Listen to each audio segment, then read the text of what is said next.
Friends like చేయండి, share చేయండి, subscribe చేయండి, పక్కన ఉన్న బెల్ ఐకాన్ని క్లిక్ చేయండి. బెల్ ఐకాన్ క్లిక్ చేస్తే మేము పెట్టే ప్రతి నోటిఫికేషన్ వస్తుంది. ఈ రెసిపీని ట్రై చేయండి ఫ్రెండ్స్. ప్లీజ్ ఫ్రెండ్స్ లైక్ చేయండి. Bye friends. ఇప్పుడు సేమియా ఉప్మా ఎలా చేసుకోవాలో చూద్దాము. స్టవ్ వెలిగించుకొని మనం కళాయి పెట్టుకొని ఇప్పుడు ఒక గ్లాసు సేమియా వేసుకుందాము. ఈ సేమియాని రెడ్ కలర్ వచ్చేంత వరకు వేపుకుందాము మంచిగా. ఇప్పుడు పక్క స్టవ్ మీద ఇంకో ప్యాన్ పెట్టుకొని ఇప్పుడు దీంట్లో తాలింపుకి నూనె వేసుకొని పచ్చిశనగపప్పు, జీడిపప్పు, పచ్చిశనగపప్పు, జీలకర్ర, ఆవాలు, సాయమినపప్పు, తాలింపు గింజలు వేసుకున్నాం మనం.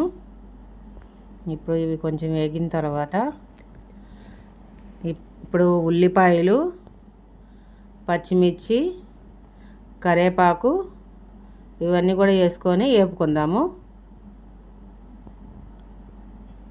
మంచిగా గోల్డ్ కలర్లో వచ్చేంత వరకు. ఇప్పుడు 1 గ్లాస్కి సేమియాకి 1.5 వాటర్ పోస్తున్నాను నేను. మనకి సేమియాకి 1 గ్లాస్కి 1.5 తీసుకుంటేనే సేమియా పొడి పొడిలాడితే బాగుంటుంది.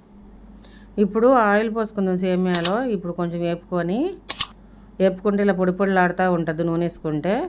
ఇప్పుడు సాల్ట్ వేసుకుందాము సరిపడినంత సేమియా ఉప్మాలోకి. ఎసరు మరుగుతుంది. ఇప్పుడు ఈ సేమియాని దాంట్లో షిఫ్ట్ చేసేద్దాము.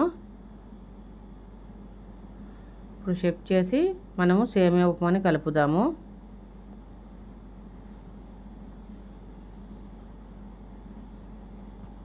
కొంచెంసేపు అట్లాగా ఉంచితే అప్పుడు మన సేమియా అన్నది రెడీ అయిపోయింది. చాలా యమ్మీగా ఉంటుంది సేమియా ఉప్మా. ఇలా చేయండి, చాలా టేస్టీగా ఉంటుంది.